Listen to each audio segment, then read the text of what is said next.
Good morning, everyone. Now, my topic is appellate system. Appellate system means ये judiciary का ही एक part है.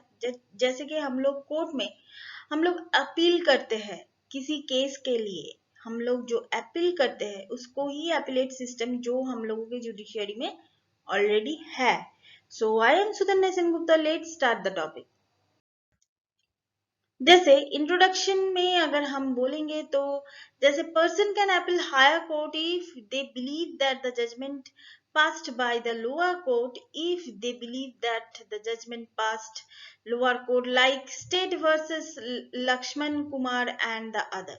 So यहाँ पर हम लोग जो बोल सकते हैं कि जैसे जैसे कि मेरा ये केस चल रहा है लोअर कोर्ट में, अगर मैं लोअर कोर्ट के डिसीजन से अगर मैं सहमत नहीं हुआ और सेटिस्फैक्ट्री डिसीजन अगर नहीं हुआ तो मैं हायर कोर्ट में अपील कर सकती हूँ. इसका जो एग्जाम्पल्स जो है, ये जो लाइन है ये दो बार मतलब दो दो बार हो चुका है, तो एक लाइन आप कैंसिल कर सकते हैं. तो person can appeal to the higher court if they believe that is the यहाँ से यहाँ तक जो है ये लाइन दोबारा हो चुका है, तो मैं ये कट कर रही हूँ. तो एग्जाम्पल्स क्या है, state versus Laxman Kumar and others in 1985. तो इसके बाद आता है ट्रायल कोर्ट. ट्रायल कोर्ट में क्या क्या होता है, convicted husband, brother law and mother in law, dowry का कोई केस के बारे में यहाँ पर बोला गया है.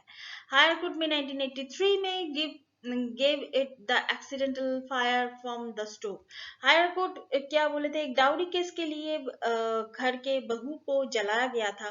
तो 1983 में मतलब एविडेंस के ना मिलने से हायर कोर्ट ने क्या डिक्लेयर किया था, द फायर फ्रॉम स्टोव जलने से मौत हो गया. तो उसके बाद क्या हुआ, उसके बाद 1985 में found that the husband and mother-in-law are guilty for the dowry and acquitted. The brother-in-law had no strong evidence. तो इन लोगों के पास कोई स्ट्रॉन्ग एविडेंस नहीं था. Subordinate courts are also known, the trial court और द कोर्ट ऑफ डिस्ट्रिक्ट जज, additional session जज, chief judicial magistrate and metropolitan magistrate, civil जज, ये सब लोग मिलके 1985 में जो हुआ था वहां पर husband and mother in law को गिल्टी पाया गया था सुप्रीम कोर्ट में. तो ये यही होता है lower court, district court, supreme court में यही होता है. अगर आप किसी डिसीजन पे सेटिस्फैक्ट्री नहीं है तो आप हायर कोर्ट में अपील कर सकते हैं. तो branches of the legal system, that is the civil में क्या होता है, harm, injury, that is individual petition fail to the affected party of the court provide that the specific relief asked for the criminal. Detail with the act of the defense often start with the FIR. FIR जब criminal कोई case होता है तो first हम क्या करते हैं, FIR करते हैं. FIR क्या होता है, first information report with police. If accused is found guilty then sent to jail. उसके बाद क्रिमिनल लॉ में क्या होता है, the injury to the public prosecuted by government, attorney provided different cannot afford one, burden to prove and beyond the responsible doubt. Conviction may result, that is the civil disabilities or the loss of liberty. That is the यहाँ पर lots of liberty नहीं होगा, lost of liberty होगा. That is the potentially include lots of liberty. ये जो है penalties जो होता है, तो ये सब पेनल्टी देना पड़ता है. अगर आप क्रिमिनल घोषित किया जाते तो आपको पेनल्टी देना पड़ता. तो ये जो मतलब प्रोसिक्यूटेड कहाँ से होता है? गवर्नमेंट से।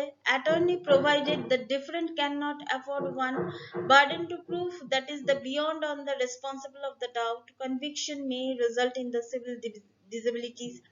ये सब क्रिमिनल लॉ में आ जाता है, ये आप लोगों को याद रखना पड़ेगा। सिविल लॉ में प्राइवेट इंजुरी तो होता ही है, दैट इज द बेथलेस अटॉर्नी, ओन अटॉर्नी को आप नियुक्त कर सकते हैं। नीड प्रूफ्स एंड एविडेंस, हाँ प्रूफ्स एंड एविडेंस बहुत इंपॉर्टेंट है जुडिशियरी सिस्टम के मामले में। अगर कोई भी मतलब किसी भी तरीके से कोई भी प्रूफ्स एंड एविडेंस अगर मतलब अगर आप दिखा नहीं पाएंगे तो वो केस डिसमिस हो जाता है।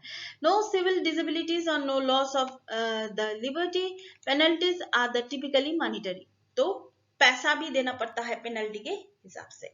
तो ये सब सिविल लॉ में होता है। So thank you so much. That's all for now.